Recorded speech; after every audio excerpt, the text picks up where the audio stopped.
Dear Venerables, dear sister, Dhamma friends, this is the time for our today's Dhamma talk.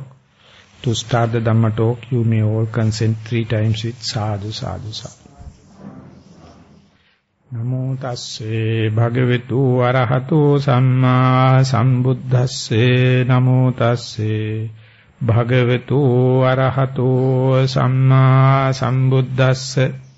Namo tasse bhagavatu arahato samma sambuddhasse.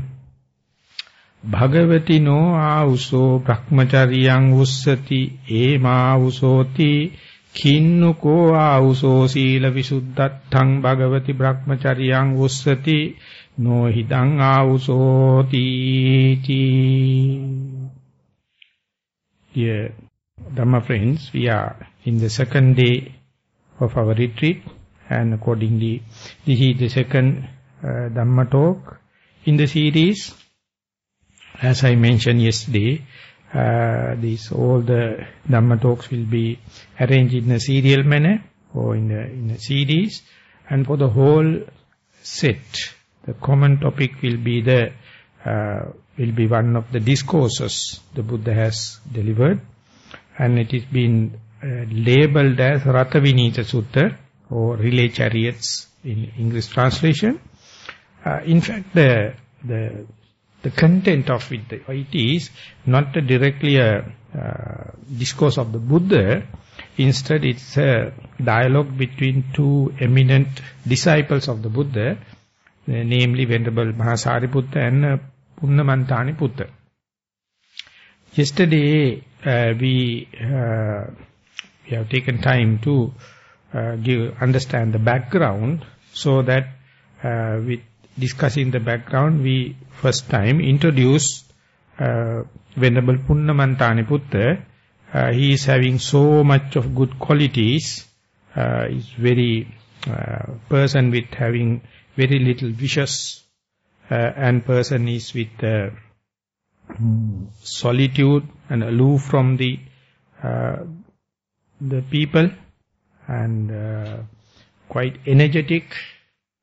And not only he is having these qualities, he is preaching and advising, admonishing others also towards that. And he is virtuous, he is having good concentration, wisdom, liberated himself, and he knows verily that he is liberated. And for that, he is advising others. So, when the Buddha is asking, from a delegation came from his native village, native area, whether there is such a person with these qualities available for the moment in his native place, they say yes, and Punnamantana Putta is the character, the person. Then Buddha says it's very nice to have such a person, because it is benefit both many. This indicates a characteristic or ideal role of a monk. That is what the Buddha expects for a delegation to or a representative of Dhamma. So it is not merely a scholastic approach. It is not a mere psychological or philosophical analysis, but he is living up to that. So therefore, if someone is willing to have or wish to understand the basic qualities, this sutta is starting with this set. So recommendable for someone, if someone is wish to have theoretical knowledge, book knowledge. And that is the first episode of this particular sutta.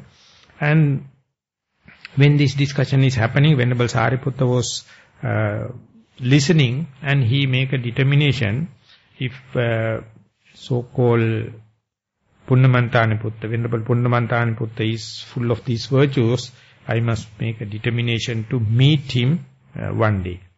So that is the end of the first episode. And then after the 3 months of rainy retreat, the Buddha, from the original place of Rajagaha, he started traveling towards the Savatthi. Presently it is called Sahit Mahet. And when he was reaching Savatthi, Venerable Punnamantana Putta comes to know that Buddha has come to the Savatthi. Then he also, after finishing his rainy retreat, so he thought of going and paying respect to the Buddha. And accordingly, he also reached Savatthi and go to the Buddha, pay respect, and the courteous talks finished, and Buddha also praised him and go.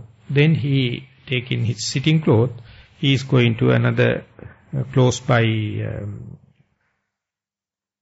forest known as Andavana, and when that happens, one of the Venerable Sariputta's close by friends come to know Venerable Sariputta is waiting to see this Venerable Punnamantana Buddha.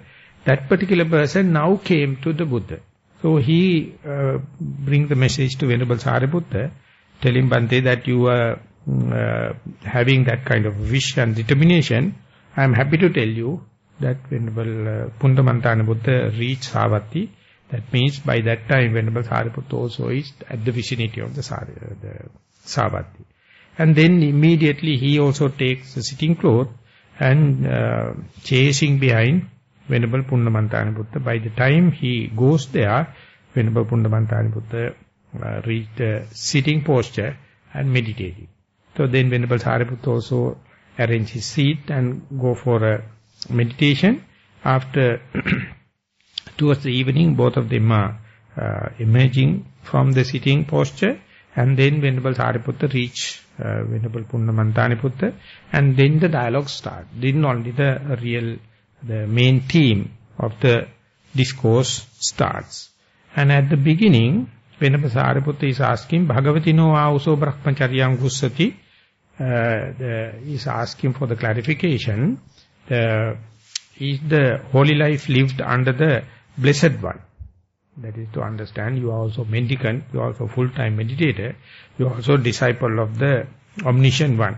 Then he says, also, yes, yes friend, I am yet another disciple of the Buddha. Then kinnuko auso sila visuddhatthaṃ bhagavati brahmacharyam ussati. Then he is asking, but friend, is it for the sake of purification of virtues that you are living the holy life under the Buddha? Then he denies.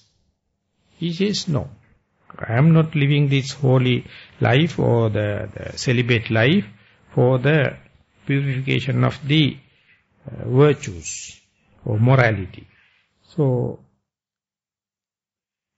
development of the argument or development of the discussion itself is going on such a manner. Venerable Sariputta is asking very sharp, pointed questions. He is asking, are you living this whole holy life under the Buddha in full time in order to purify the virtues? But point blank he denies.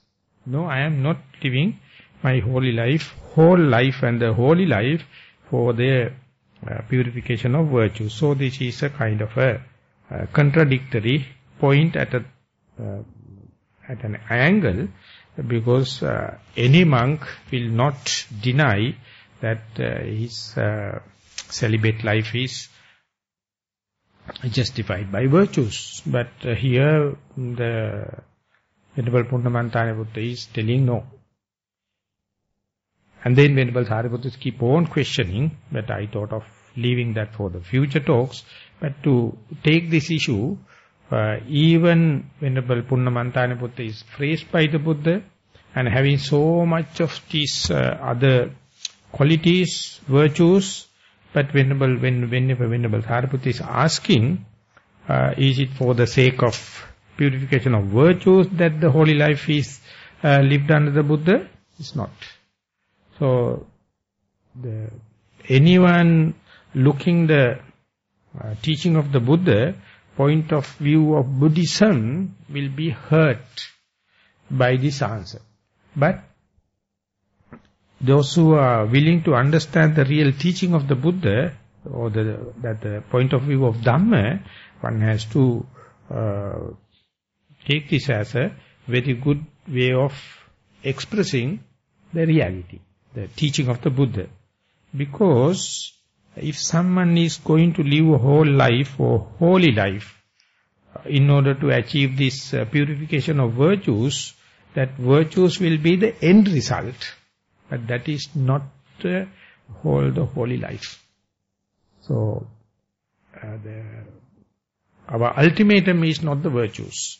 So therefore, Venerable Punnamanthaniputta is telling it is not. Taking this point, I came to know some of the philosophers, they are comparing it with the situation, because that in the Theravada teaching itself, when someone is reaching the first path knowledge, that means Sovan Marga Jnana, he is shedding off 3 of the shackles, that means Kama, the Sakkaya Ditthi, Vicikicca, Silabbata Paramasa.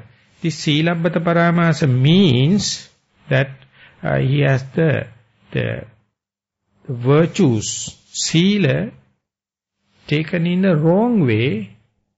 That kind of misunderstanding will be drop off, shed off, only once become Sotapanna. Till that, many people give wrong estimation or wrong appropriation towards the Sila.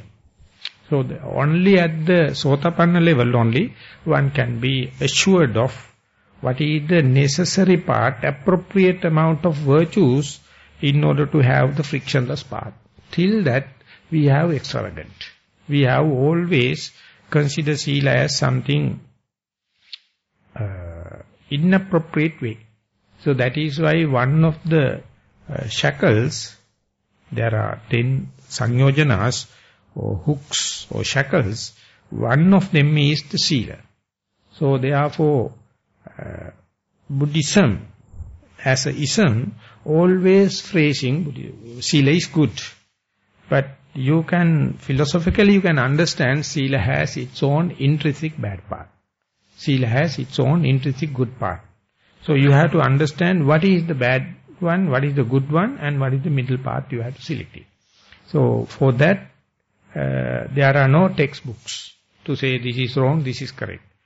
By your own personal trial and error, you have to understand which one is more facilitating and pushing forward towards the other purification. That much you have to take care, but the other rites and rituals, you have to understand it's in a proper view, a proper perspective.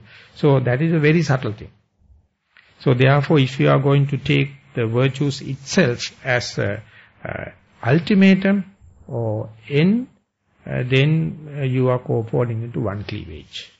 And if you are going to say, without virtues I can achieve the final goal, you are falling into another cleavage. So therefore you have to measure in between.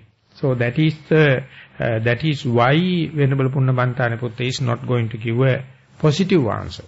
So I thought of today discussing this when we are practicing, how much or what is the nature, what is the context under which these virtues are pushing forward, helpful, and how much we are doing for the sake of doing, and it become extravagant, and it is not becoming for a yogi. So that is a very sensitive issue. If I am to give a clue to the point that I am going to make it, from yet another sutta known as Sappurisa Sutta still in the Majjhima Nikaya, there the Buddha explain, if someone will say he is coming from the lay life, becoming a monk, and he is living in a community of monks, and he finds some other monks are very slack, very lousy. They are not up to the monastic code, and therefore they are making so much of friction and problems. But this particular monk is very meticulous and maintain the precepts, and he is true to type. And therefore he finds that I am superior because I am virtuous, but others are inferior because they are not maintaining the precepts. Even taking the virtue as a fact, as a primary cause, if someone is going to make such a discrimination, others are inferior, that I am better, Buddha says that is asappurusa, that is ignoble. So therefore, even if you are virtuous, you must understand virtue itself can make a burden or wrong argumentation, so that you may feel one-upmanship. If that is the case, you will be adhering, or you will be hooked up in, you will be caught up in the whirlpool, and you will never progress toward the concentration and the wisdom, because your concentration will be ever distracted, thinking that I am superior. So therefore you expect, I am a superior person, people must respect me, people must do it like me, they must behave like me, other people must be punished, and I must make sure the people, those who do not have virtues, must be punished, either by karmic forces or people. So much of moralist kind of traps. So, I know, as a forest monk, most of the forest monks are caught up in this trap. They always think we are dwelling on forest, and we are better than the village monks, and people are coming and worshipping and paying respect, therefore they are living in their own cleavage, their own mental situation. So that itself is making them some kind of a special citizens than the normal. They don't know how to behave with the other people. So that does not indicate their action and others are not to be appreciated. Of course it must be appreciated, because it is a great sacrification to go to the forest and have the moral code and kind of thing. But if such a people, even such a person, going to make a social repercussions with the other people when you are going to live, definitely that particular person's concentration will be distracted and disturbed. So therefore, virtues must be there, but you must understand the real the meaning of it, how to make use it for the future, the least frictional part. Even though I am citing this example of the forest monks, I know among the family, among the lay people, those who are running families and kind of thing, each and everyone, whenever they are going to assume that I am a 5 precept holder, I am an 8 precept holder, I am a 10 precept holder, each and everyone is assuming I am a superior being, I am a purified, and then they are naturally going to look down the other normal citizens. And arrogance is the immediate effect. They are very arrogant. And they are fault-finding, and they are always self-critical. Even if they are doing any little mistake, they will never excuse them. And they expect the whole world to be abide by precepts. So they are living in their own world. Sorry to say, no one can rescue them. So therefore, you must have these virtues. And you must understand their utility value. It is the pragmatic value, rather than using it as a garland or using it as an adornment, and ultimately going to go for one-upmanship. So that is why this sectarianism happened within the Buddhism also. We have Mahayana sect and a Theravada sect, and within the Theravada also, these people are so and so, these people are so and so, they have their sect, we have our sect. Ultimately, each and every religion means a sectarianism. That is the general principle. And it is even in the Buddhism also. And they think we are talking on the good cause. And we are talking about the virtues, therefore we have our own rights to claim that we are superior. But specifically, those who are using these virtues as a foundation stone to go into the concentration, they must understand the concentration definitely come out of good virtues, but same virtues, if you are going to make a discrimination between the others, then it will be working negative. So therefore, while you are virtuous person, precept holder, you must have the humbleness. You must have a respect for the humanness. Each and other is a human. Any time they can be virtuous, any time they will be the evil. And we in our sansaric life also, journey, so much of time we would have done all the crimes, and now some or the other we understand it, and that very virtue is also subjected to change. You can again fall down to the very minimum situation. After, if it is going to happen, you will never excuse yourself if you are adamant. If you are abide by this right and ritual clinging.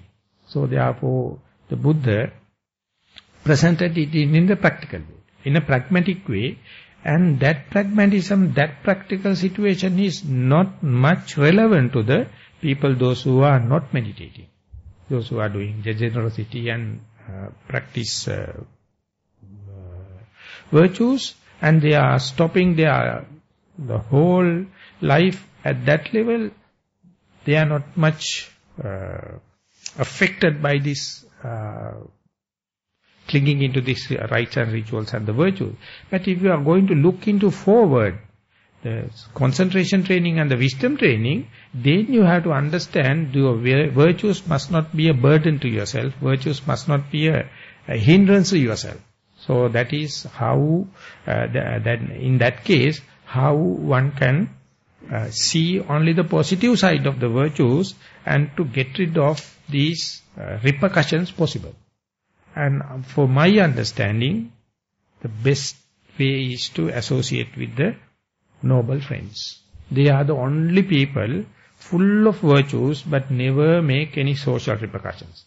They are not moralists, but they are always expect any immoral person can be moral, and even I myself, even though in a good stage of morality, it can be fallen down. Unless otherwise you come up to the Sotapanna level, unless otherwise you come up to the first Maggapala, the path and fruition, your virtues are subject to changes. So therefore, don't make a point to put yourself one-upmanship on the higher stage so that arrogance can happen. So that, I don't know, one person argued that may be the one reason in the Western philosophy, they never give any chance, they never talk about virtues. They understand the rescuing people and salvation of the people from the agony. For that only the Western psychology is talking. But when compared with the Eastern religious and the spiritual path, they never appreciate, they never recognize the bearing on the role of the virtues towards the better psychology. And West, now it has come up to taken up to the stage, and Western psychology is based on the sick people. Whole psychology and whole treatment started with the sick people. They are talking about the sick, and their all arguments are on the sick people. They have no idea of the normal psychology. They have no, ideal role model. Because they are machines, they are thinking, everything is based. So recently, in an argument, in a discussion, Venerable Dalai Lama is asking, what is the ideal, normal mental setup according to the Western psychology? Never thought about. They never thought about the normal. So ultimately, His Holiness Dalai Lama, in the discussion, he has given a very virtuous monk meditating and asked him to put into the MRC, functional MRC scan, and this is for the first time, the best in the West came to know how the healthy mind is working. And even it will be a shock for the machine, I think. Because these machines have never fed with the normal mind. And this is for the first time, not paid, machine is reading how the normal mind is working. I am not telling it's an enlightened mind. And then the Dalai Lama is really telling, the whole teaching of the Buddha is to bring the mind to the normality. So aim of the Buddhism is to the normal mind, and therefore we have a very good faith, very big, solid objective that we are aiming at, because it is possible. For the Western and the psychology, that normal mind is beyond this world, it is celestial, it is the omnipotent, omnipresent God, and that is perfect. That is not in this life. That is not in this world. So therefore, the psychology itself is sick. But luckily, they are ready to discuss now, for the first time, with the Eastern part. And the answer of the, how do you call this, Punnamantanipat also appear like something Western. This is my whole life is not for virtues. He don't care like virtues. Because the Western psychology also don't care about the virtues. They think that second person come and heal you, and by free association and counseling, you can heal it and come back, and relief can happen.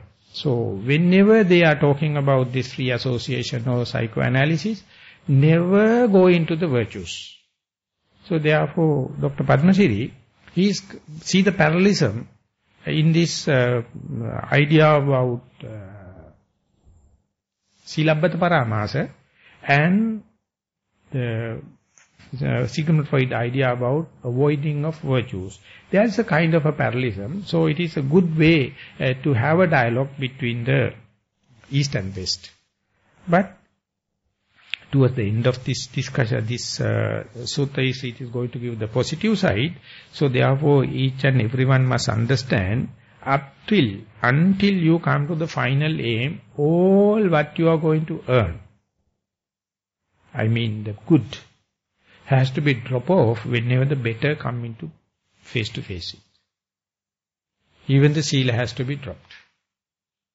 That is very difficult to understand. Because we are coming to sila from the dussila position. Or we come to the morality from the immoral situation. So we understand how much sacrification you have to do to come from the immoral situation to the moral situation. And therefore you feel, after such a sacrification, I am better off, I am a superior being, I am better than the other people. So, but that is a cancer. That is a carcinogenic. You have to understand, yes, that you have given up the immorality and come to the moral, but that is not the final. So at a time you have to drop even that also. And that is very, very crucial, very, very revolutionary, very, very radical for the Vipassana yogis, for the insight meditators. Whenever you come up to the Sammasana jnana and Udayabhaya jnana, that means specifically the overcoming doubt and understand the path and non-path, this will be a hell of a question if you are going to adhere into these rites and rituals or Silabbata Paramas. They can't go beyond, because they always try to adhere into the good. They never going to give it up in order to welcome better. So, that is the most important thing between the Samatha Bhavana and Vipassana Bhavana, or concentration meditation and the insight meditation.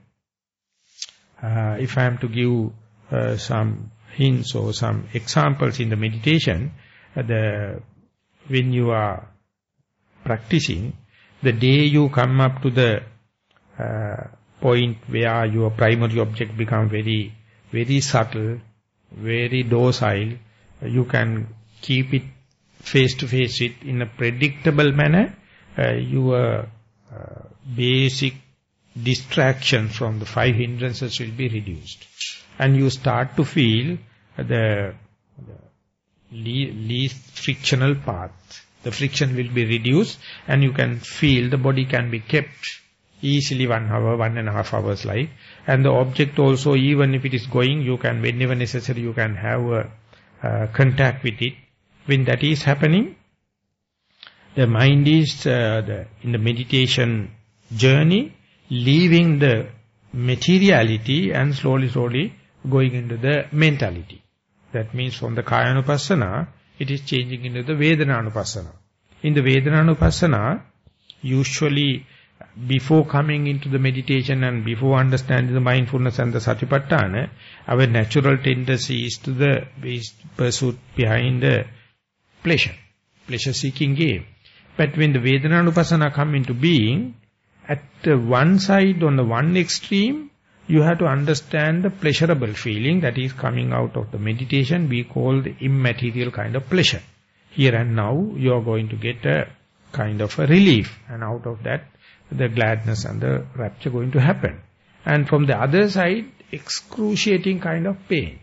The bodily pains. Body is going to give the maximum. And when these two happen, you have to have a mindset to treat both of them in the equal manner.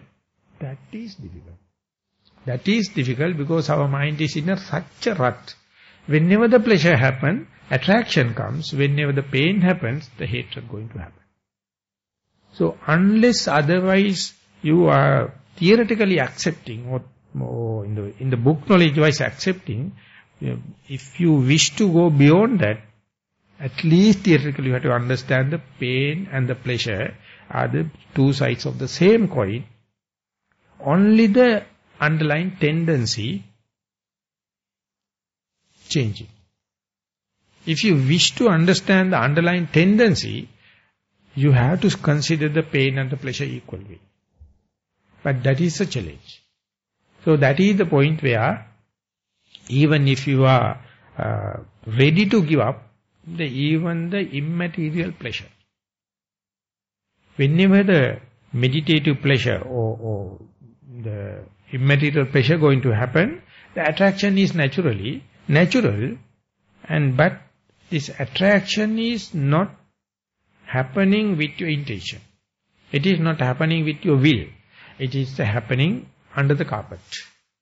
So if you have to go beyond and understand how this anusaya dhamma or underlying tendencies happen, you must not let the pleasure to take you for a ride. You must understand this is a pleasurable feeling. It is pleasurable, it's a feeling, it is pleasurable because underlying tendency is the desire. Or raganusaya is working. So therefore you have a very welcoming, pleased outlook. Whenever the painful feelings going to happen, it is also a feeling. It becomes painful because you are looking at it with hate. So therefore it appears like unbearable, excruciating, and it becomes the mental agony. So that is why the Buddha says the painful feeling is like a dart stuck in your body, and he says it is painful. When something is stuck, the peg or dart, painful. But in the same place another dart is going to do it is become unbearable. The very first one is the feeling. The second one is the undermined hatred. If it is going to happen, then you can't. You go beyond it. So therefore, the day you understand the undermined tendency, the pain become a very good raw material for you to have the pleasure also. So therefore, by seeing through or going through the pain and pleasure, it appear like unhuman. Because all the human beings are always at the pursuit of pleasure, at the pleasure or the pleasure-seeking game. So therefore, we have to go beyond. You have to understand the radical nature. And there are your cultural value, ethical values, and all has to be undergo the same change. Otherwise, you will be naturally adhering to the pain and pleasure. And when you go beyond the pain and pleasure or the feelings, then you will go into the perception. And the other perception means labeling technique or signs, and unless otherwise we are Vipassana yogis, we believe all our labels and signs. They are completely built up according to your upbringing, according to your past memories.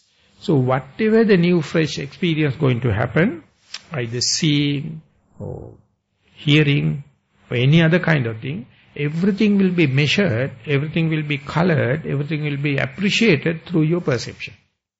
As far as you are believing your perception as correct and the standard and the norm, you will never expand your scope. You will be caught up in the same cleavage. So therefore you have to question your value system, your labeling system, your perception. And that is also a kind of a challenge to your morality, kind of a challenge to your ethical values. So whenever the perception going to happen, you must have evenly suspended attention or choiceless awareness or non-reactional kind of approach. Otherwise, whenever the reaction going to happen, whenever the choosing going to happen, whenever the attention is not evenly suspended, definitely your memory, your past values, your past labels going to take the upper hand. You are bound to come up to the same inferential and inference or the decision. So there you are in a rut. So in order to go beyond that, you have to understand there also your ethical values will be challenged. So that is why the Silabbata Paramasa, that means kind of a clinging to your rites and rituals or the so-called the ethical values, always at a challenge when you are going on in the Vipassana life. So that does not indicate you are going to break precepts. If it is so, definitely you are at danger. But you have to understand reconsideration or reappraisal of the same thing has to happen. So therefore this understanding of the Sila, the relationship with the Sila, the ethics is very important. So therefore, earlier I thought it as I had my reaction,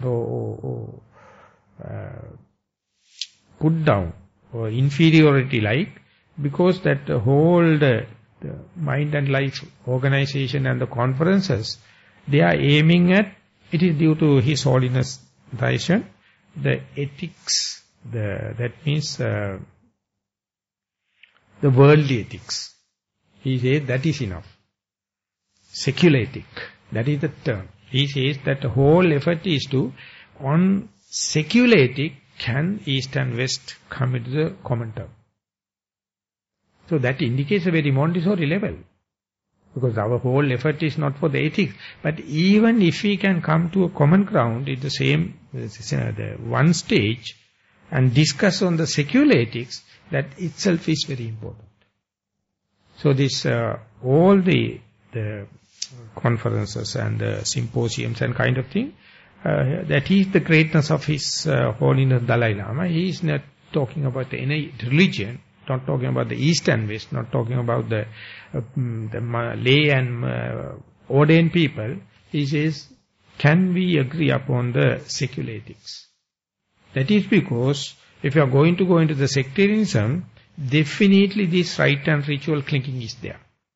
If you forego all the kind of ethics, we cannot be a civilized people. So therefore, each and everyone must understand, must have an understanding, whatever the virtues we have, whatever the kind of moral responsibility we have, it is something volatile. It can be changed. So therefore, we must keep it open, rather than going to assume that I am a virtuous person, he is not a virtuous person. That is a kind of friction you are going to make. So that one has to keep very seriously, keep in your mind. And if you are ready to take it, ready to accept it, you will develop such a broadness in the mind. When someone is committing a mistake, when someone is at fault, you will not rush to punish someone. Instead, you will try to understand what causes made for the second person to commit that situation. If I am put under such causes, if I am also going to do the same thing, you can understand why other people are committing mistakes. So therefore, whatever the other people are going to make, your mind, stream of consciousness will not be agitated. Slowly it will come to the middle. So this is very serious when we are talking about the very dear and near ones. When the very dear and near ones going to do mistakes, it's a hell of a problem for the person. When the other people, other religious people from the other countries, when they're doing the mistake, no problem. We can understand this is human. But when you have the attachment to your near and dear ones, when they are doing something wrong, you are losing the temper and you become agitated, fault finding, and that is the most of the agony. That is why the Buddha says, Pemato jayati soko. Attachment is the root cause for our suffering. Near and dear one, when they are achieving, when they are reaching something, also a defilement. But it is not criticizable to the social normal values. But whenever they are going to do mistakes, you are at such an agony. That is because that you think I am superior, he is low, it is my responsibility about his moral conditions, and you are going to become the upper hand and going to make a decision upon your dear and near one. I think Buddha has not given any such executive powers for second person. And if you read the whole Tripitaka, this kind of executive powers or political powers, Buddha never delegated for even Venerable Sariputta. That one has to very seriously understand we are individuals. But if we maintain our moral situation and be humble and try to understand the other person, then we are shy. We have no decisive power. We have no executive power. Executive power, more and more you implement, that is what I call politics, that you are putting yourself into a very difficult situation. So then, in my personal life, it was something radical happened, because when I was in 27 or 26, I am just an angry young man, that's all. I have no ism, nothing. And when it happens, of course I am born Buddhist, as you all know. And if someone going to ask me to become moral, I will vehemently fight with anyone. Even at that time, it appeared like poking fingers into my life. I used to say, don't make agenda for me. If I am doing mistake, I will go to hell. It is none of your business. I can go. If I do good, I will go. That karma and karma theory is there. Why you are worrying about? Mind your own business. And it appeared like a very, very nasty. I mean, even now someone is telling it is nasty. But it was the case. So when I am meeting Venerable Dhammika, I told I have no any guarantee that I will be a moral. I had, sincerely I have this thing, I cannot be a gentleman. I will not be gentle. I will not be cultured. I will be affable, because it is such a arrogant character. So that is what I am very respectful. By name I am appreciating Venerable Dhammika, the Savasti Dhammika, recently I met him. He told no problem. To be mindful, virtues is no problem. So then I argue again and telling that, how you are going to tell me, you are non-Buddhist, I am a Buddhist, I have a credit in my class in the Buddhism. The Sila must be first before the Bhavana. Sila Samadhi Prajna, and therefore Dana Sila Bhavana, Sila is a must. How can you say without Sila you can be mindful? So we had a hell of arguments. 3 years. 3 years again I am telling, without Sila you are asking me to be mindful. We know mindfulness is a top grade meditation. So how can one meditate without Sila? Then he was taking me and hiking, going to the other places and talking on philosophy and giving some books and kind of thing. Never mind. Don't go to the temple. Don't take 8 precepts. don't wear white clothes, don't sit. You just try to be mindful. And that was kind of a radical way, that was kind of a challenge for me. And he gave me some kind of a hints. Don't worry about all the background and kind of thing. When you are brushing your teeth, be 100% with brushing. Understand how you are brushing, how is the feeling, and you just come and tell me what you feel. It is very easy because it is not bounded by precepts. So I used to do it, and then I told him, this is why. He said, you see, the virtue is not problem. When you are brushing, you know. Then I feel the peppermint taste, and early morning I am taking the water from the well and washing, and when I get the water, I feel after the peppermint, special kind of a coolness happen. You see, these are exactly what the Buddha is asking, not the virtues. You feel the brush. You feel the peppermint taste. You feel after the peppermint the coolness. And you feel the kind of a situation. Then he told, continue as long as possible, and next day also you will be brushing. And later slowly he told, when you go to the toilet also, try to experience when the first and the second job is happening. So then I told, you are talking about nonsense, taking the Buddhism into the toilet. Then he told, you read what the Buddha says. He says, Ussava passav kamme sampajanakariyo hoti. That is, Buddha says that you have to be mindful when you are in the toilet. So, hell of an argument, but it is catchy. He never asked me. So later, at that time I was doing smoking, but not a chain smoking. I just for the sake of breaking rules, smoking. I feel like that is nonsense. No thrill in smoking. Brushing teeth with mindfulness is more thrilling. So then I told Bhante, thank you very much. Now I have given up my smoking. What? You have to smoke further. Smoke mindfully. Now you are stopping with your emotions.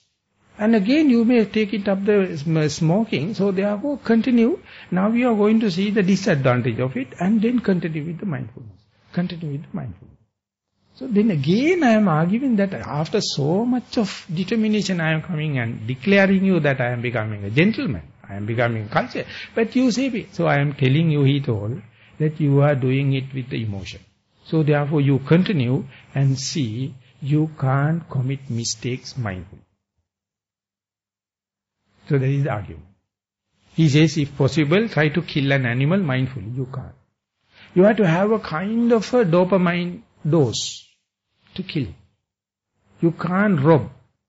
You can't do anything. As far as you are absent-minded, you can do it. So mistakes are the best thing, giving the biggest kick for you. If you are mindful, you can't do it. I am instructing you with that base. So, but anyway, in my case it worked. That is not what I am preaching now. I am asking everyone to take 8 precepts and come and don't talk and sit and 1 hour sitting, all the kind of thing. You have to forgive and forget me because of the conditioning. Because 20 and odd number of years now I am a monk. So I can't ask you to go ahead and carry on with the precepts life. But the argument is later when Jnanarama gave a talk here. And he cited the one particular sutta known as Sati Sampajanya Sutta. Sati Sampajanya Sutta you find in the Anguttara Nikaya. And he is a very, at that time, 88 years old maybe. And he mentioned how the mindfulness leading to virtues. Amazing. Because our normal traditional framework is the virtues leading to the concentration and the wisdom. But in this particular sutta, if you have the mindfulness, it is not only the mere mindfulness is the clear comprehension, Sati Sampajanya. If the Sati Sampajanya is there, definitely you will be uplifted, you will be virtuous, you will be noble day by day. The sutta it says, Sati Sampajanyam bhikkave asati, Sati Sampajanyam vippamuttasya, hatupanisang hoti hirottappa. O monks, if you are absent-minded, so not absent-minded, unmindful, and no clear comprehension, you are destroying your moral fear and moral shame. If you are unmindful and no clear comprehension, you are not responsible about the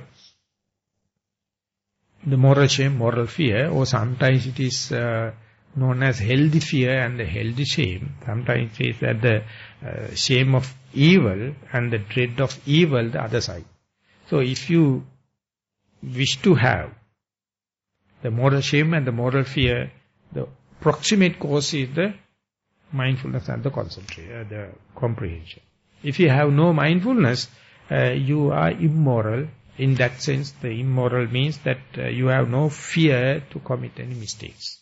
You have no any shame to commit any mistakes. So therefore, whenever the mindfulness is installed, steadfast, and the comprehension is there, it is a chain result or chain effect or cause and effect result that you are responsible about your moral shame and responsible due to moral shame and the moral fear. So therefore you will be sensitive to what you are doing. And then hirottappam bhikkave asati hirottappam bhikkave vipannassa hatupanisaṁ hoti indriya samvaro. It says whenever you have no moral fear and the moral shame, or if you have the shame of evil or dread of evil, your senses, your eye, ear kind of thing, never be restrained. So whenever you have moral shame and the moral fear only, as a result of being the moral shame and the moral fear being the proximate cause, the next one is your senses will be restrained. This is the link between. And whenever you have Indriya Sangaram Bhikkave Asati Indriya Sangaram Bhikkave Vipannassa Hatupanisaṁ hoti Sila Sangaro. Whenever your senses are not under restrainment, definitely your virtues at danger. So you have to put it in the other way around. Whenever you are mindful and the clear comprehension, whether you like it or not, the moral shame and moral fear come into being. Whenever the moral shame and the moral fear come into being, your senses will be naturally restrained. When the senses are naturally restrained, very easy for you to be a virtuous person. Without these things, if you are claiming that you are virtuous, that is superficial.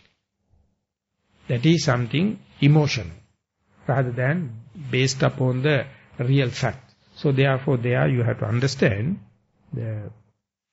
starting from the mindfulness without concerning, without consideration about any moral shame and moral fear or restraining of your faculties or your virtues, if the mindfulness is intact, they are going to happen as a law of Dhamma. So therefore, even a criminal, even a non-Buddhist, even any other believer, they have nothing to believe on the Buddha, nothing to believe on the virtues or nothing. If they can understand, with the mindfulness, at the basic cause it is not a religious business, then all the chain work going to start. So that is why the greatness of the mindfulness has been now highly appreciated in the American the literature and American researchers. They are introducing all the kind of thing. It is like becoming a panacea. It is becoming a medicine for everything.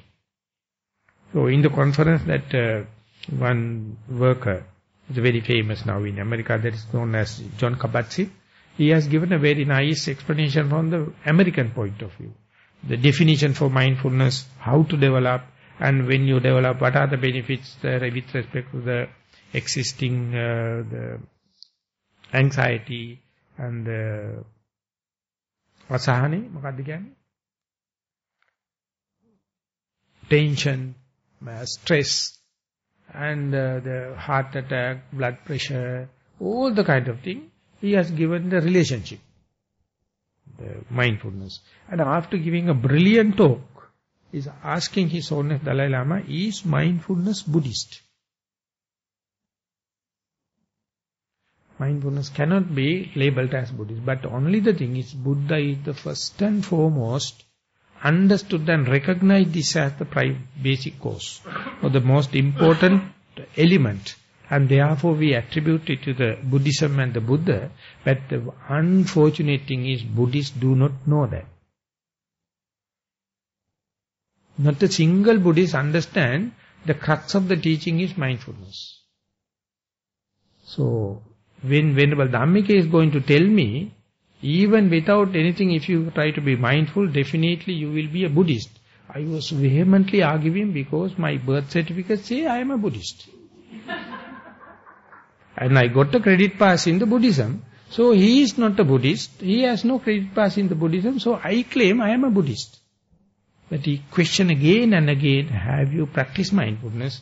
Are you serious about diligence? We have never heard about.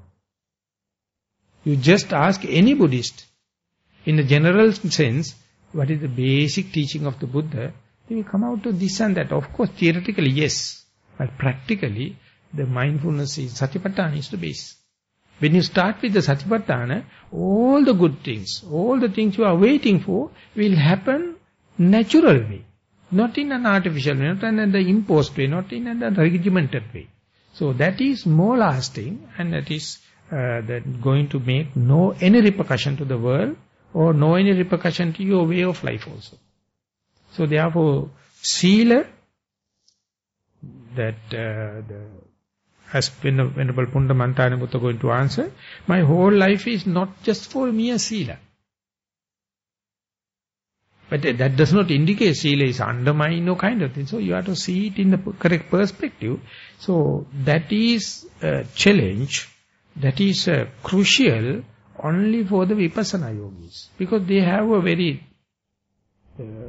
immediate response, immediate relationship with the Sila as well as the mindfulness.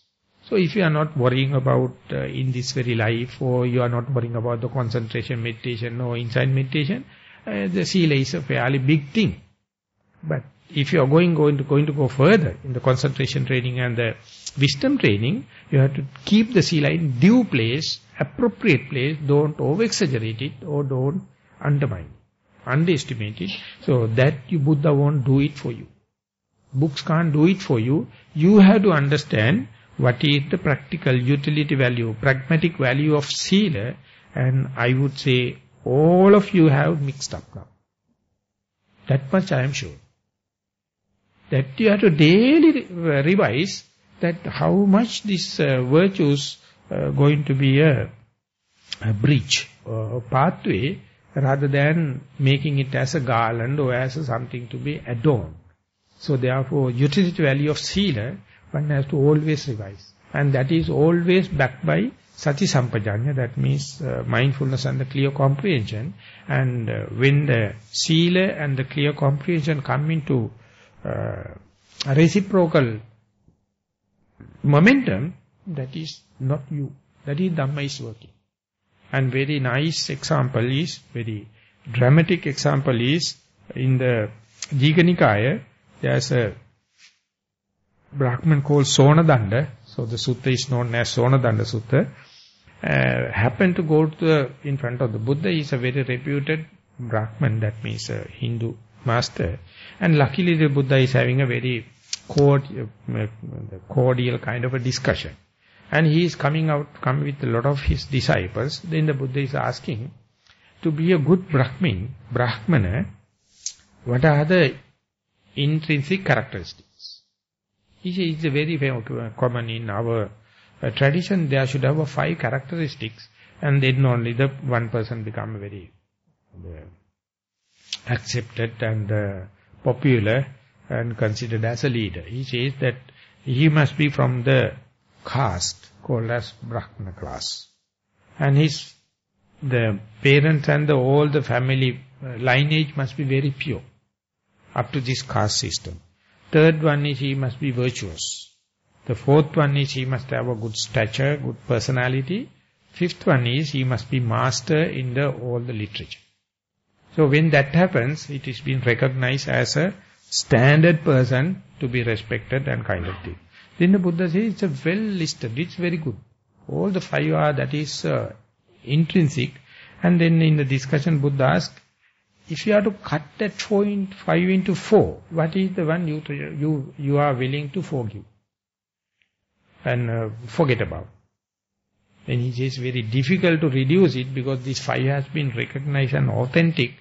But anyway, if you are asking me, I would say the lineage, the purity of lineage, even without that, if you are coming from the Brahmana family and if you have virtues, if you have good personality and if you have the knowledge, even he would do fair, he will fare well. He will fairly do the task. So I would say, if you are to reduce into 5 into 4, that's when I am going to give up.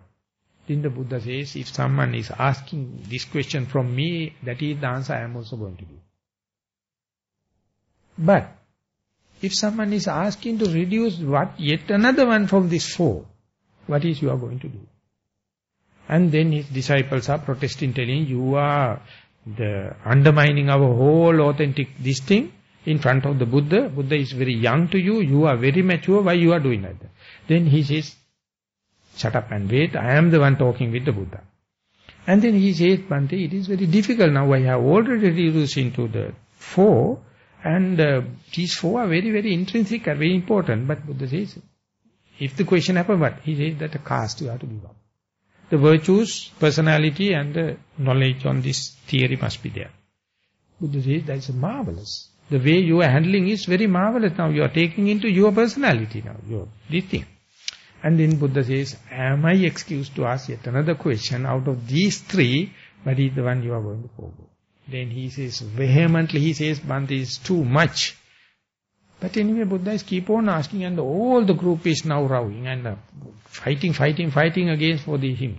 But ultimately he says, even without the personality, the virtues and the wisdom must be there. Then it's a heated argument, heated situation, and then Buddha is asking, if I am allowed, what is out of these 2, what is you are going to drop? He then says, Bhante, those who have no sila, no panya. Those who have no panya, no sila. Those who have sila is panya. Those who have panya, those who are sila. These are the main intrinsic 2 qualities in the world, irrevertible, not separable. It's a very golden statement. Those who are wise, they are virtuous naturally.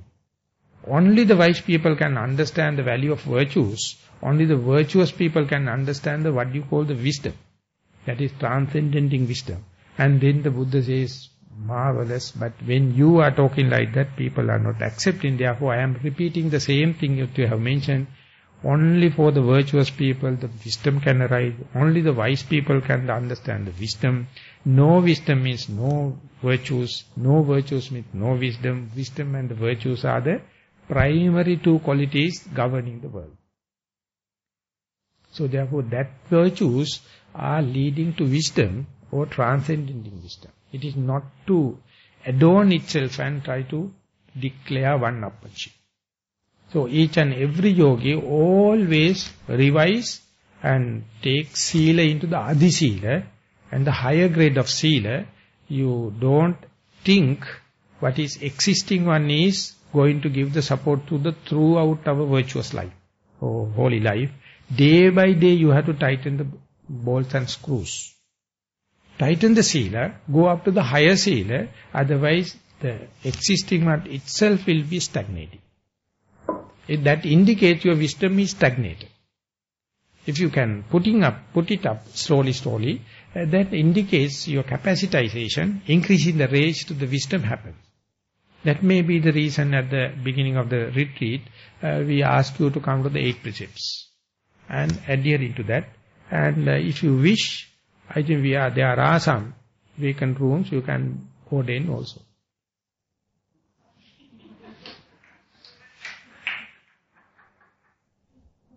You can go to higher sila. Open. And who the hell going to prevent it from you becoming higher sila? You always find fault with the outside. That is mere ignorance. Mere ignorance, because you are going to find excuses that you acquired within this life. But if you accept in the whole sansaric life, for the last life also you had the same kind of dear and near one, now they are not concerned now. And in the next life when you go there, you forget about this whole what you are talking about now. Under such circumstances, you are making so much of conditioning, so much of conditions and excuses, and the virtues will be stagnating. And if the virtues are going to stagnate, definitely the wisdom is going to stagnate. And with the corrupted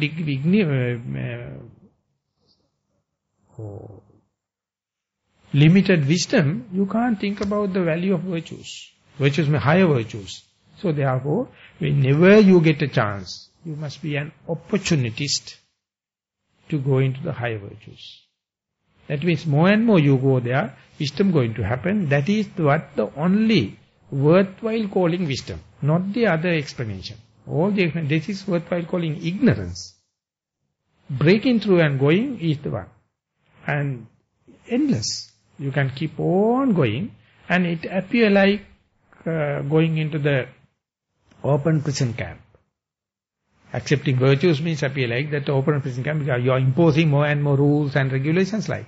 But it is not, that is not the meaning, that you are restraining yourself in such a way, you are challenging your wisdom, and you try to be a scout, you try to be a girl guide, and keep the first and foremost thing is to be prepared, and be prepared for anything. With virtues, if you are going to have lower virtues, that means you are not ready to give up this sensuous pleasure.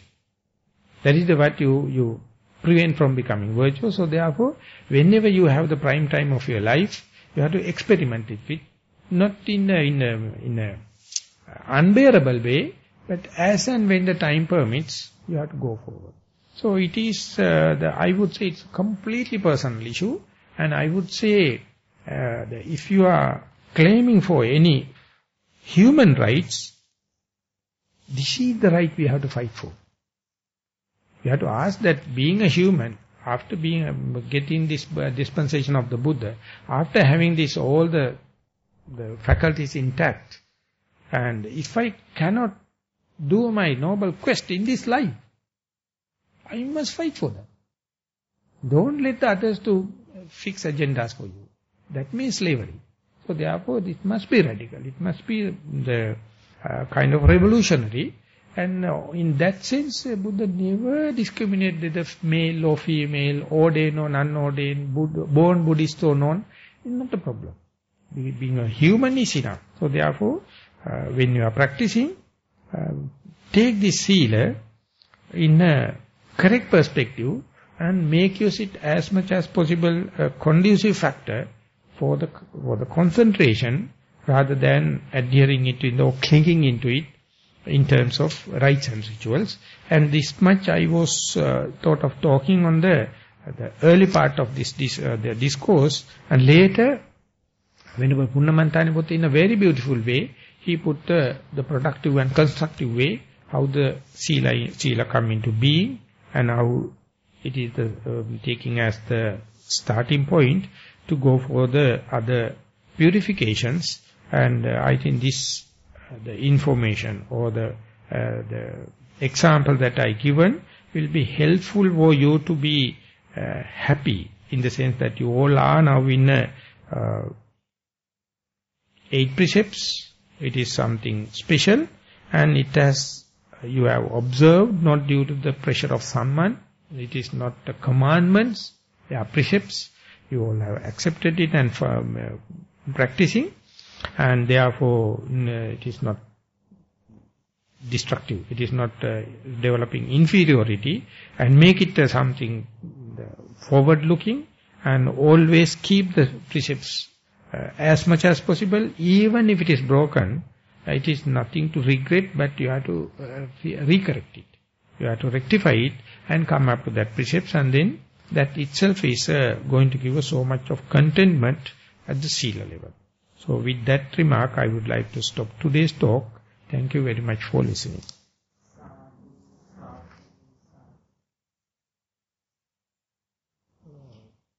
Sorry, today I was little late, 10 minutes late. Anyway, we have taken about 1 hour and 15 minutes slide. So if there are any questions or any other remarks, feel suitable.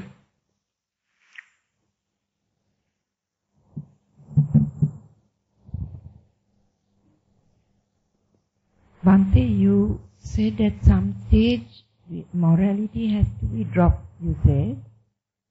And you were talking about meditation. And that's how I understood, so please correct me if I have got it wrong. You said from the materiality to the mentality during meditation, pain and pleasure are two sides of a coin, and then at that stage, we had to question the sila. That's how I understood it. Can you please clarify that? Very first statement that you said, that dropping sila, rather than dropping sila, you have to say you have to challenge it. Your idea, your frame has to be reconsidered again and again. That has been challenged. That challenge means that you are enlarging your idea about the precepts. Therefore, if I am to give an example in the meditative life, whenever the Kayanupassana is finished, when you are preparing for the Vedananupassana, Chittanupassana, always your early values, early yardsticks has to be reshuffled, has to be reconsidered, otherwise you will never reach from Kayanupassana to Vedananupassana. So therefore, otherwise it becomes a bottleneck. So if you have a broad-minded, so far you had this idea about the sila, but in future I am going to reconsider and reshuffle, then you can easily, without a friction, you can go to the Vedananupassana, Chittanupassana. Otherwise, it itself becomes a limiting factor. Your frame, what you call the sila. And in the Chittanupassana, there are nine kind of, I am giving more examples for the same question, kind of thinking patterns or vitakka. First three is the thoughts regarding the desire, hatred and the ignorance. I mean that we have to vehemently reduce it. Otherwise no virtuous life. And when they are going there, removed, there is yet another 6 kind of vitakkas are going to happen. And the compassion towards your dear and near ones, and the compassion to the other people, and understanding about what is happening in the world, and how to live without falling into sick, how to live without getting the blames from the others, and how to earn more and more fame and gain. These things are bubbling up. Whenever the raga, dosa, moha, the basic thoughts are gone, these things are coming, but these things appear like healthy. You are considering about your dear and near ones, you are thinking about the helping others, you are thinking about the life without sickness, you are thinking about the life without blames, you are thinking about how to earn the fame and gain, but they themselves are the defilements. They are hindering your own progress. Unless otherwise you have a new approach to see them, you never go forward. Because your abilities are increasing. Sometimes you are going to develop healing powers and reading other minds. All that can happen. But if you are going to adhere to them, your progress will be reduced. So there your reconsideration on the ethical values is being challenged. You have to understand, due to the lack of whenever the gross defilements like desire, hatred and the ignorance go on, the minor things are going to happen. They appear like a friendly, appear like a healthy, appear like ethical. But for your progress, they themselves become a bottleneck. So whenever that is being criticized, it appear like selfish. It appear like unethical. So you can't prove it to the other people. They will say that you are becoming narrow-minded, you are not considering about the dear and near ones, you are not considering about the compassion to the other people, you are not concerned about what is happening in the world, and you are not concerned about your sila, you are not concerned about your gain and the fame, you are not concerned about the people are blaming upon you or callous kind of thing. So if you are going to give the answers for them, you get entangled. You have to understand that is none of your business. So that is the ethical value. Our ethics, our ethical values has to be reshuffled then and there. So that means the original ethical value you have taken, when the meditation progresses, evolves. To adjust. It is called, in the economics, it's called that whenever the company come up to a certain level, that the scale effect come and block it. You have to reshuffle the, the company or the constitution, and the board has to be changed and come into the new frame. But in the meditation, in vipassana, the scale effect never comes if you understand the pragmatic value of sila. Otherwise, scale effect comes. This can come and rust happen right up to you, no more progress. You get trapped into your own so-called qualities. So they are only the noble friends, only the lineage going to give the example, but they are not popular. They are very personal. But they are the only success characters. So they are the real role models. So you have to keep it open, and there you find there is no second person to share. All the near and dear ones is rather negative. So when the first time I read Venerable Jnanarama's book about this nine kind of thinking patterns, very first one is the Raga Dosa Moha, basic defilement. The other happens, at the beginning it was questionable for me to how to digest it. Because compassion to others and compassion and a relationship with the dear and even appear like a good ethical values. But for the Vipassana yogi, you have to understand their own limitations. How much they themselves can be a repercussion for you, bottleneck for you. So, and next thing is you must not vehemently react to them also. You must know the balance. You must know how to harmoniously get aloof from them. So therefore that ethical values are changing. It may not be exactly directly with the killing, stealing and sexual conduct like. But the other ethical values. So this is what, going away from the secular ethics. Secular ethics, these things are negative. When you go beyond the transcendental kind of ethics, that is the point where the Buddha says that seclusion, aloofness, and having an amount of few wishes and energy, even the others are not going to say good or appreciation, you must have your own energy to go. So there everything is being reshuffled.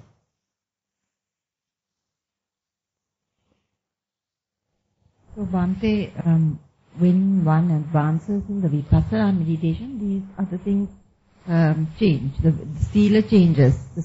Evolves. Evolve. It's a metamorphosis. You know, the worm become a caterpillar become this thing, and ultimately become a butterfly. Metamorphosis. One thing lead to the other. So, if it is not happening, no progress. That means you are stagnating. Stagnation can be explained through the virtues and wisdom. Concentration is a very volatile thing. But these two are the real building blocks. The virtues and the wisdom. So you have to always, don't ask someone, because no one knows. But with the reaction and with the impression from the others, you have to measure yourself. But even then some are destructive.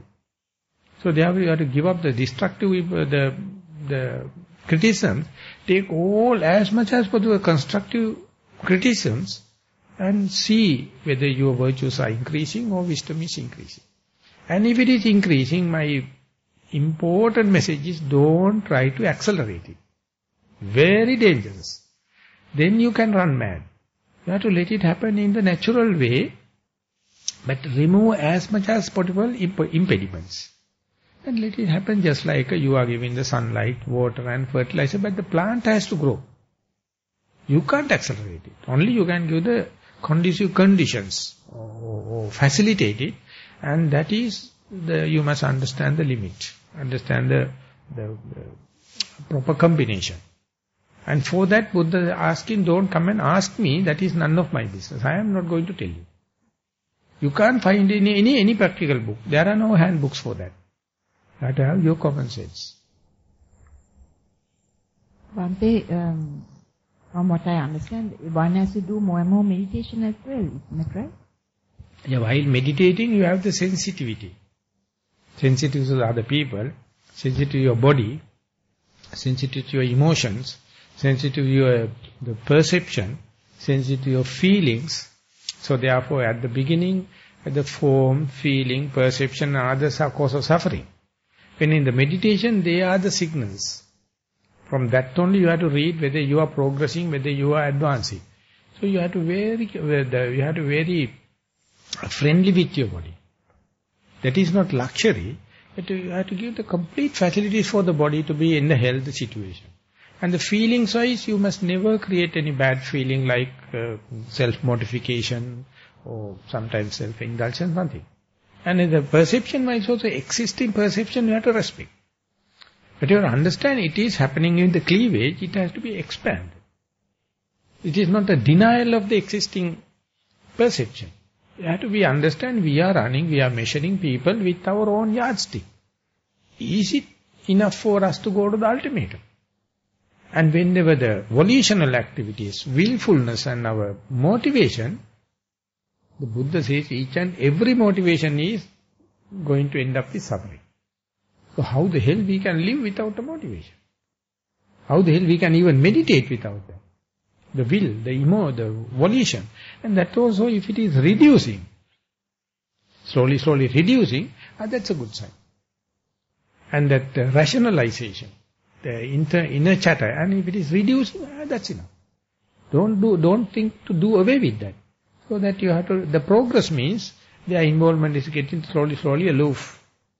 And then only internally the truth, the reality going to manifest.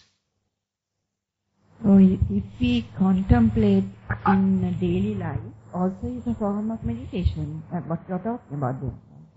You don't have to sit on the danger, I can say, just you are fairly correct. But we have our own perverted values. Our mind is cheating us. You are contemplating with your mind. So ultimately you are within the set of mind. So how to escape? It's a mind-made game.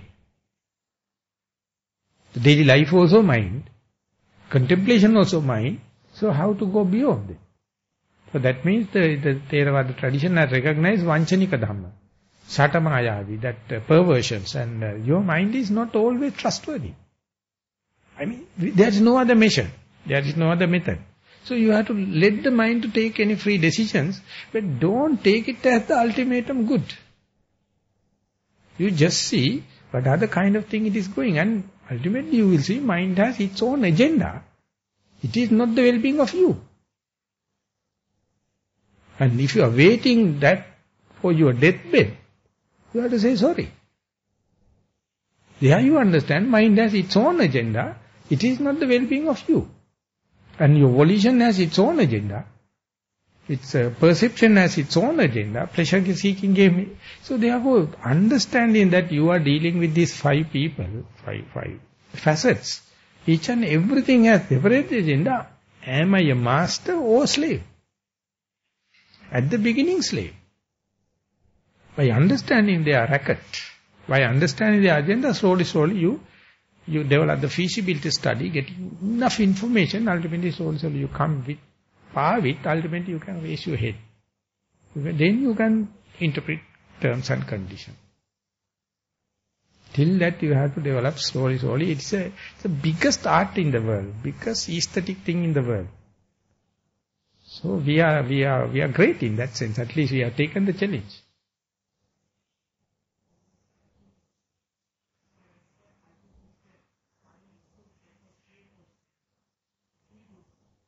Yeah, not only the ego, as she mentioned that we are in the day-to-day activities and we have our interaction. And when we are contemplating upon the day-to-day activity, in Sinhala we call the horage ammain peenahana. The day-to-day activity is also mind-made. And then we ask the mind, am I good? Am I beautiful? Am I nice? So your mind will say yes. I mean, if the mother is going to give a certificate, a character certificate for her children, hardly she will write something wrong. Unless the children has sued something for you. So therefore, mind you have to understand within its capacity. It has its perversions. And Vanchanika Dhamma is not well translated in the into the English, that is very famous in Theravada tradition. So in the Western psychology, that has not been, it has completely neglected. It thinks that mind is fully taken into the grant. But the Eastern psychology, it says, mind has its own agenda. That not always finding the well-being of you. It is not always compassionate to you. It has the death instinct. It has vibhava tanha. Vibhava tanha is completely negative. But still accommodated by the mind. Mind to be complete, the full-fledged, vibhava tanha is part and parcel. That is death instinct. So everyone is a criminal. A suicide bomber. Everyone is, we blame Prabhakaran and all the kind of thing. I mean, we have inbuilt. He is the person who knows how to take it up. Bhante, the word Silabhata Paramasa, I was under the impression that he is the area where if you act like a dog or a cow, and also if you believe in these horoscopes and sorcerers and things like that. Today, did you say, Bhante, if we are virtuous and if we look down upon the people who are less virtuous, that is also coming under Silabhata Paramasa? You may put the Silabhata Paramasa has not been, the Buddha himself has not given the detail. Commentators are the one going to give. My criticism is they are looking from the sectarianism point of view. They are critical about the Hindu practices.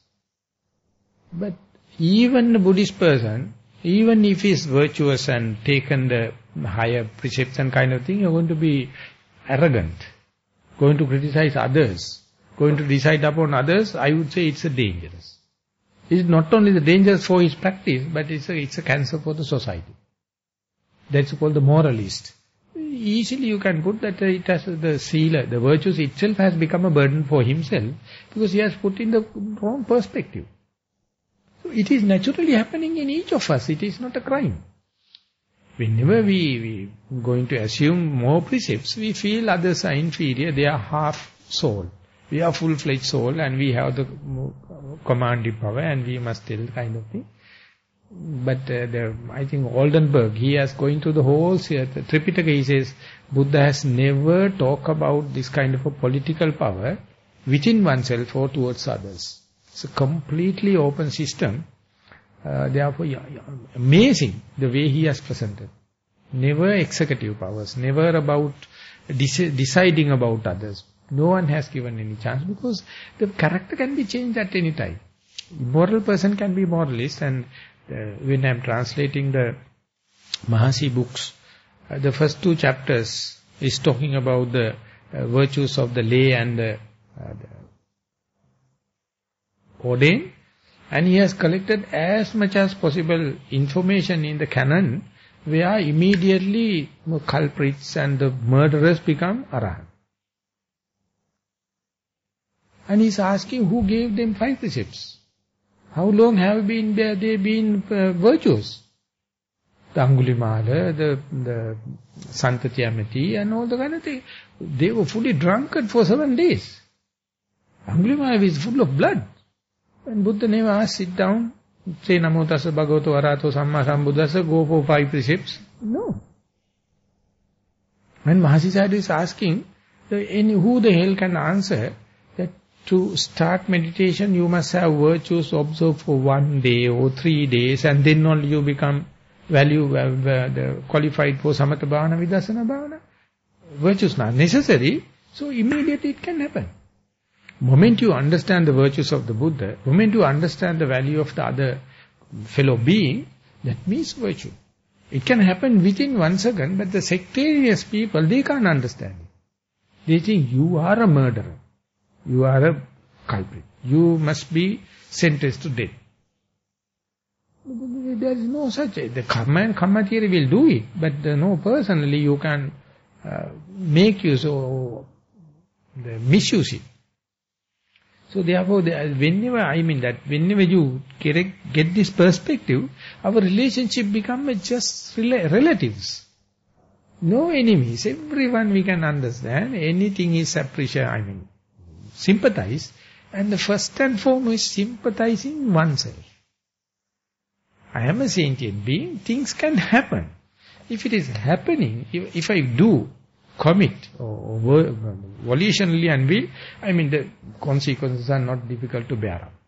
But when it is happening, still if you are going to look inferior upon yourself, then the only thing is you have to say sorry. That's all. But if you go in the correct perspective, you understand it, if it is happening, if it is not a volitional involvement, to forgive and forget, and then you can understand why the second person is committing. In the same argument. Then you can see others in the constructive basis. The negative element is what you call a moralist. That's the cancer, it's a dangerous people. But we also at times moralists. We interpret terms telling that when I am running the place, sometimes when the bad character happens, I take the upper hand, I chase them all. But I know it's a bad commitment, I have to suffer. But as far as the person who is running the place, I have to take it. They expect out of me. But I have no that executive powers. So that is a past bad karma. That is why you become the loku amdu. There is no way out.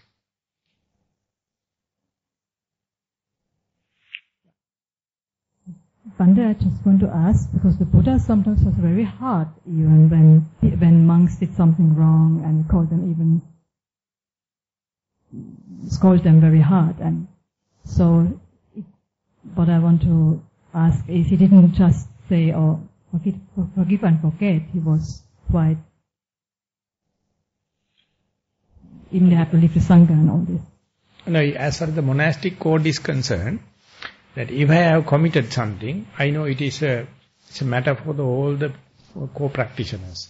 So co-practitioners have to take it up. But the ultimate is, they have to ask me whether I have committed with volition or not, cetana.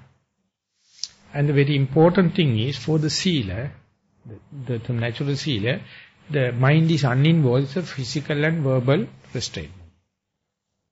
But whenever someone is at doubt, whether I have committed or not only the mind and the physical and verbal, the mind has to be consulted. The cetana has to be consulted. Cetana consultation one has to propel. Because unmindful people can't go back to the event and say whether it is happened or done. I did it or it happened to me. When you are doing anapanasati, how often you doubt whether I am forcefully breathing or breathing happens?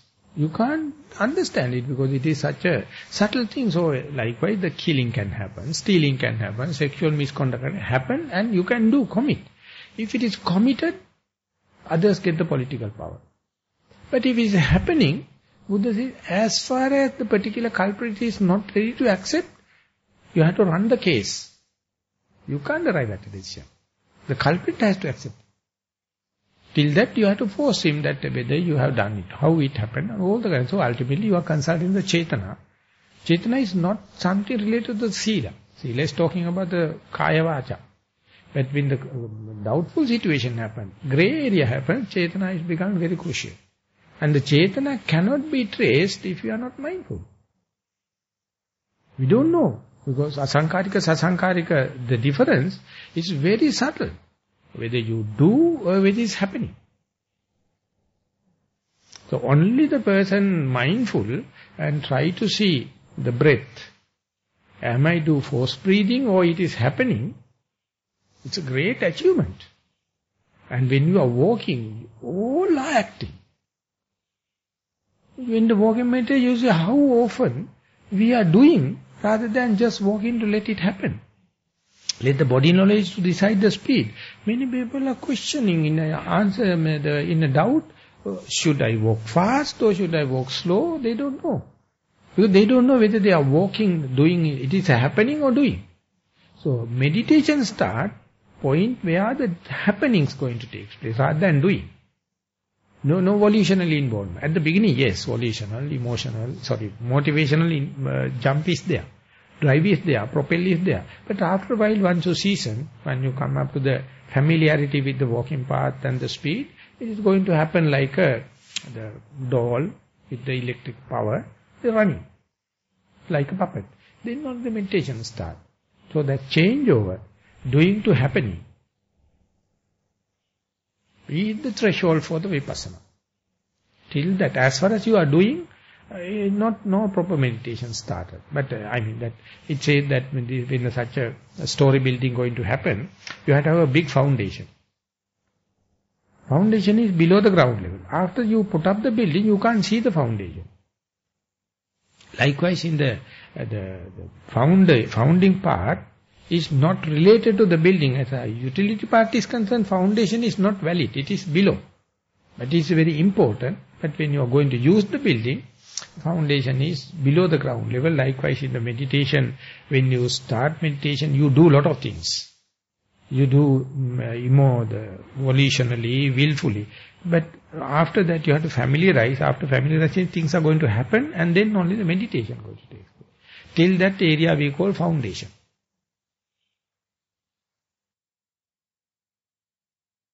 Venerable Bhante, with regard to the earlier question, where you gave an answer that when you are running, when someone has to run an organization, even a Buddhist organization, there are decisions one has to take in order to keep order within the system. But there again, it appears that one has to do things taking executive power onto one's hand, which is something Buddha has not advised to do. Now, in that context, what you were trying to say is that when we have the organization, maybe it's a bhikkhu organization or whatever, there is a pre-arranged set of rules and understandings among the community. So everybody agree to those regulations, and then if it is broken, there is no personal involvement when you are throwing someone out of the monastery. Is it something like that? So first and foremost, you have to understand, you become an administrative due to your past karma. First. Even if it is backed by the constitution, even the people going to happen, when you are executing, the other person should understand you are transparent, you are democratic, you have the division of labor. But if you are not going to take the other person's consent and going to rule it out, again you are collecting yet another karma. Next life also you will be an administrator. So when I was in Panditarama, there were 200 young girls and 250 boys and 250 young girls. At the beginning, we were very young, 8 to 18, temporary monkhood. Beautiful. Specifically the young girls, they are very, very docile and dumb. But the young boys, you have to integrate that how to wear the robe. And they are jumping from that to the place, and they are pissing everywhere, all the kind of thing. So there are for each and every 50 or 40, there's a one particular monk is Dokya. So they have been asked to keep the bowl with both the hands. When you are going to Pindapata, you have to keep the bowl there, so they can't fight each other. So they have to come and queue, and they are waiting. And the kitchen people has to gong the bell. So one day, all of a sudden, the ball dropped down, everyone heard. It's a mistake. It's a Buddha has mentioned that if the ball is to be dropped down, it's a lapse. But they are very young boys. So Sayadaw was preparing for his lunch. He asked the people to catch the fellow. So then he was about to sentence to death. So he was coming shivering. Now the people are waiting for the Pindapat. Then he asked Sayadaw, are you the person who dropped the ball? Yes. That is, the Sayadaw is achieving to the Sayadaw is like the Supreme Court judge. Now he's directly talking with the Burmese. Then he was shivering, yes. Do you know it's a mistake? Yes, verily I know. How do you know? Because when I am becoming a monk, you are given a paper, and under such this thing it has been mentioned. Now you understand. It's a mistake. Now you have to undergo a punishment. Ready? Move out. Again and again asking, are you sure you know you are the mistake? You know preliminary, you are aware of it. And you have to undergo mistake. So you see, now I have to do something. What you have to do is keep the ball there, hold it like that, stand up 50 times and sit down 50 times. And you ask another person, you come here, you count. So other person, without any hesitation, started sitting. Then I found, even for that such a child, the way Sayadaw is doing, convincing him, what the hell Sayadaw can do other than telling him and proving. But there he never come, stand and sit down there. This is the way he is convincing the person. So I found that it's very beautiful. The person who is doing also out of fear, out of the respect, he may be very panicky, but he never accused Sayadaw. Being such a fellow and coming in front of me, he punished me. So that is the art of the Buddha. The way he tackled, you feel the goose pimples. Even in front of the criminals, he never commit something. He let the natural law to run, and he is just executing. The way it is natural, it is not no emotion, no power, no punishing idea, just so. So that is the art. The administrator have the special treatment, special exercise. And if you go emotional, that means you are in danger. You have to understand the other person must consent. Should consent that my chasing away is justifiable. Not the other world, not your consent, not your knowledge, not your executive powers or political or your appointment. The person who is subjected to the situation must come and say, I have to understand because there's no other way, that is the only way he has to do, he did it. So, whether you are a meditating place or otherwise, if the other person is not going to give the consent, so much so, you are committing. You are committing. You are committing yourself. You are misusing. Powers are misused. You are misusing the constitution. So ultimately what happened is, his mistake become your mistake. Yes, his mistake, to convincing him his mistake, you have to understand that in such a broad manner, like a mother understanding the child mistake. So, whenever someone is committed mistake, and if you are going to work upon that, you must understand the whole effort must be to correct himself and bring back to the same position.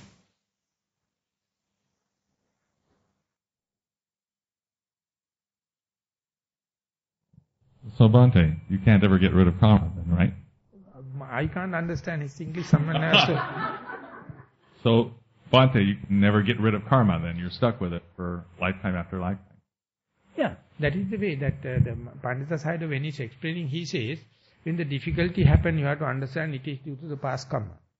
But now, when you are handling it, you must not create another karma. No. If the other person is going to accept your decision. There's so many cases of karma where those people aren't around. You know, something happened 20 years ago.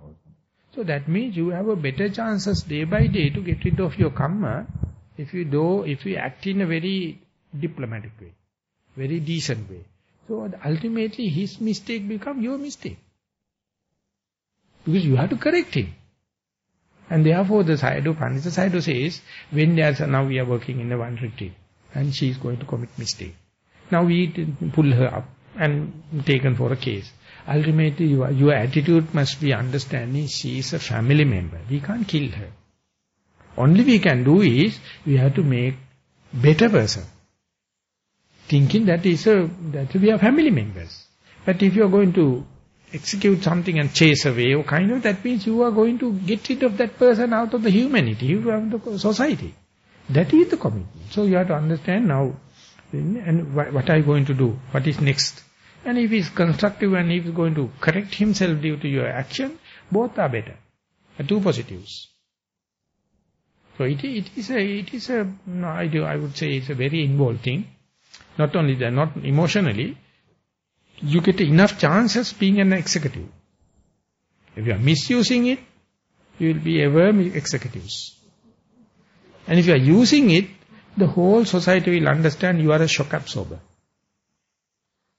As a shock absorber, any shock happens, when it comes to you, you absorb it, you never react. So any person, whenever difficulty happens, come and consult you. That every shocks come and hear without a reaction, unassuming. So your broadness, even before becoming Nibbana, you understand what the Nibbana means. You get the qualities of Nibbana by handling the social cases. So these are the commentaries, we have stories. So much of stories, how things happen, very bad thing happen. But whatever happen, the answering is happening according to the Dhamma way. And if it is the case, it becomes a case history. So at the beginning it's very dirty, unbecoming.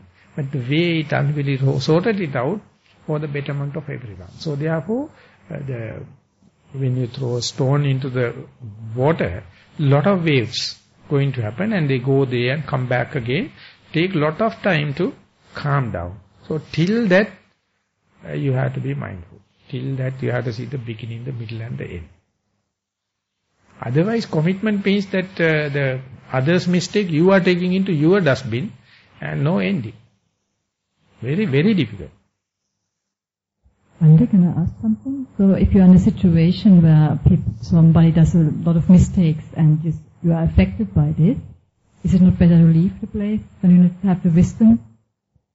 Yes? Maybe that's the way out, because that if there is such a karmic connections are there, it is like a rigorous imprisonment. That person is causing. I mean, he or she may have intention or not, but everything is irritating, so you feel it is such a agony. So under such circumstances, tell him goodbye, thank you, leave in the place. It's reducing amount of frictions in time to happen. Otherwise, very difficult. Yes.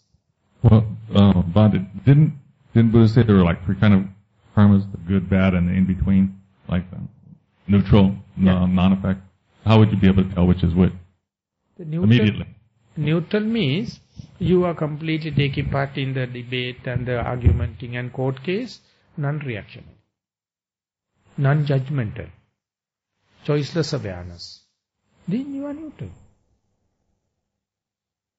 If you are judgmental, only the other person will understand you are overusing your powers and kind of thing. Or if you are reacting, emotionally your wisdom will be suppressed and you will be jumping. So whenever such a thing happens, non-reaction, unassuming, evenly suspended attention, suspended decision. That means you are not committing yourself. And it is happening, we are talking about the macro level in the society, but it is happening in the meditation whenever the second object come and distract your first primary object. And they are how you deal it.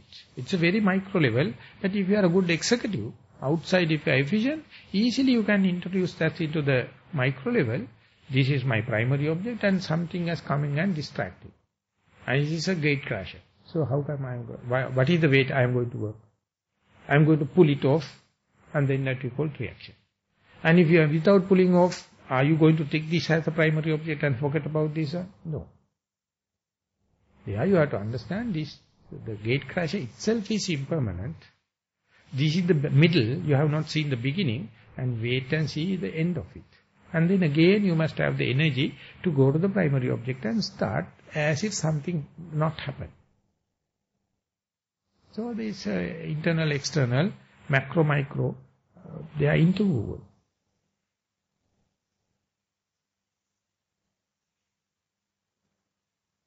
Okay, 10 o'clock. Okay, now we are going to end the day's session. Already 10. So it's the second day and up to the everything happened very smoothly. So all the people contributed to the organizing and helping in all the kind of way. We must be appreciated, and any kind of wholesome deeds, wholesome merits we have accumulated, we generously offer to all the seen and unseen beings. May they be in a good position to accept and appreciate our offering. We are doing out of altruistic joy. So, and then may they help us to continue the same trend without a friction. So we will say 3 times, sadhu, sadhu, sadhu, sadhu. Equally all our dear and dear ones, relatives, living and non-living, may everyone share the merit that we have accumulated. May they in a position to see and appreciate it with 3 times. Sadhu, sadhu, sadhu. And all the merits and all the ways and means we accumulated may be directly helpful for us to understand this profound Dhamma in this very life and in this very dispensation of the Buddha. Sadhu, sadhu, sadhu. So in order to do it in a ritualistic way, we will keep on chanting the stanzas as we did yesterday. Ettavata cagammehi sambhatam punya sampadam sabbe devanumodantu sabba sampatti siddhya. Ettavata cagammehi sambhatam punya sampadam sabbe bhutanumodantu sabba sampatti siddhya. Ettavata cagammehi sambhatam punya sampadam sabbe sattanumodantu sabba sampatti siddhya. Akasattha chubummattha divanaga mahitika punyantang anumoditva tirang rakkantu sasana. Akasattha chubummattha divanaga mahitika punyantang anumoditva tirang rakkantu desana. Akasattha chubummattha divanaga mahitika punyantang anumoditva cirang rakkantu. Idang wo jnatinang hotu sukhita hontu jnatiyo. Idang wo jnatinang hotu sukhita hontu jnatiyo. Idang wo jnatinang hotu sukhita hontu jnatiyo. Imina punya kammene mami bala samagamo Satang samagamo hotu yava nibbana pattiya. Imina punya kamnene mami bala samagamo Satang samagamo hotu yava nibbana pattiya. Imina punya kamnene mami bala samagamo Satang samagamo hotu yava nibbana pattiya. Sadhu, sadhu, sadhu.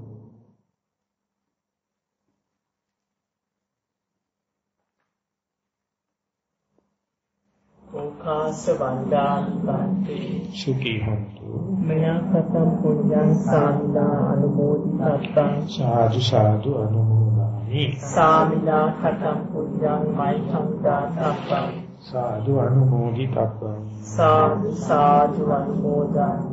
Okasa dvara pena kati sampannachyam Kamam kanta. Sadhu okasa kamani bhante Sukhi.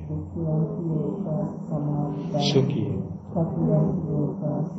Sukhi. Abhivadana silisse niccang vaddha pacayino cattaro dhamma vaddanti ayuvanno sukhang balam. Ayurarogya sampatti sabba sampatti mevace ato nibbana sampatti iminati samiccetu. Sīdavāṅkāṅ gulavāṅkāṅ punyāṣukkāṅ navissaraṅ dulla dīnamaya laddhaṅ buddha puttaṅ namāmaha sāriputtādi tērānaṅ āgasaṅ patitāhiya saddhā sīlaṅ gāvā saṅghadaṅ kaṅ kalamaya. Sukhi. Super.